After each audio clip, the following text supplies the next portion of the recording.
If you're thinking about downsizing, but unsure if the numbers add up, or you're worried about making a mistake that affects your pension or peace of mind, you're not alone. Let's do a quick self-check. Ask yourself, do you know how much money you'll actually have left after you sell and move? Do you know if your pension will be affected?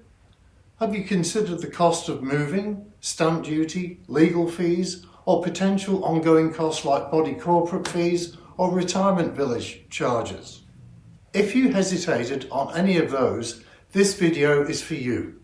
We're not talking about investments or spreadsheets, just practical financial planning for people who want to right-size with confidence, not confusion. So let's take the word financial planning and strip it down. You don't need to be wealthy. You don't need a complex strategy. What you need is a clear picture of, number one, what's coming in. Number two, what's going out. And number three, how much you need to feel secure. That's it. Everything we talk about today will fit into those three categories. First, what's coming in? This starts with your home. Let's say you sell it for 1.2 million. That's a big number, but it's not all profit. Here's what might come off the top.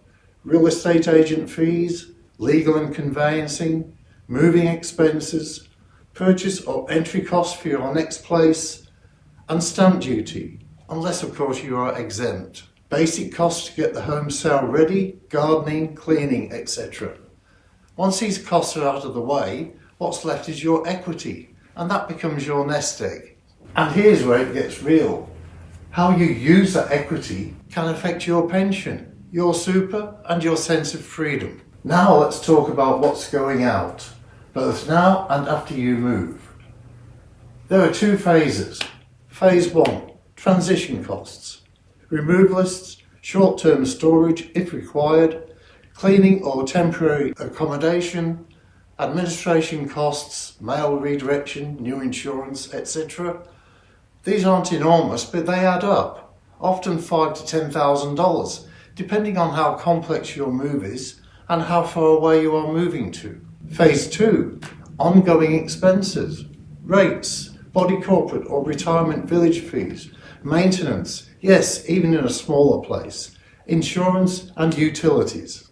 This is where planning pays off. You want to live somewhere that reduces both stress and cost over time, not just the day you move in. Now let's talk about the pension, because this one catches people out.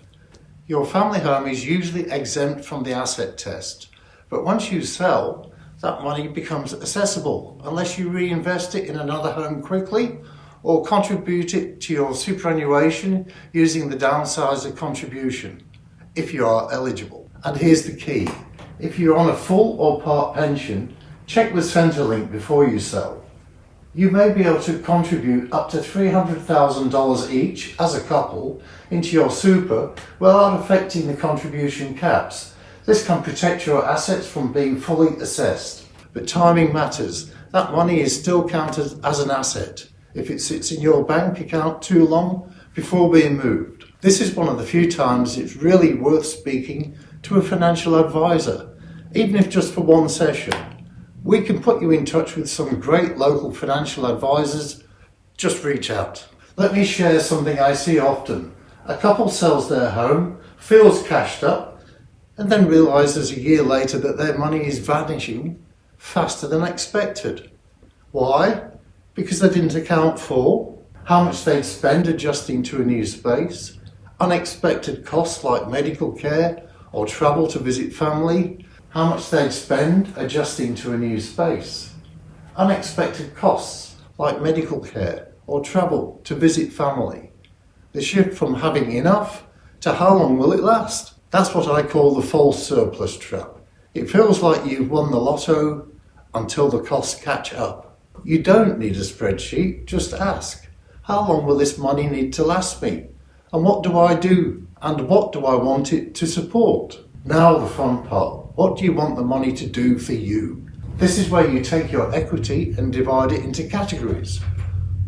A safety buffer, 6 to 12 months of costs untouched.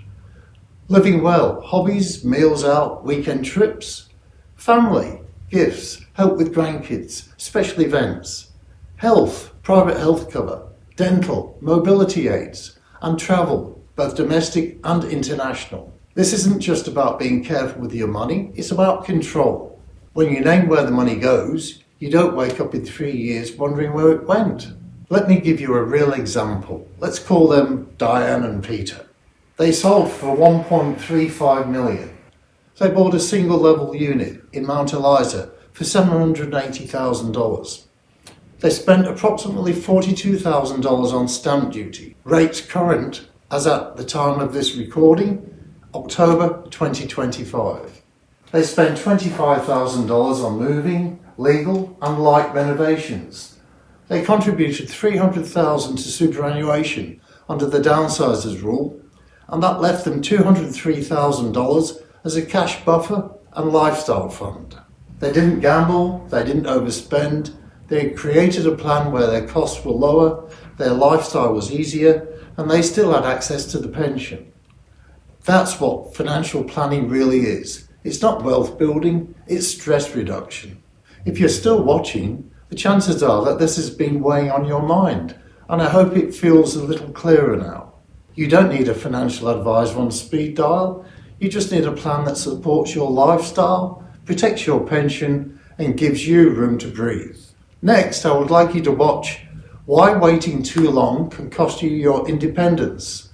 It explains why timing matters, not just for your health, but for your financial freedom. And if you haven't yet, download the free checklist I've linked below. It's an easy way to start talking about this with your partner or family. At McNeil Real Estate, we can help people here on the Mornington Peninsula, just like you, downsize with confidence, not confusion. I'll see you in the next video.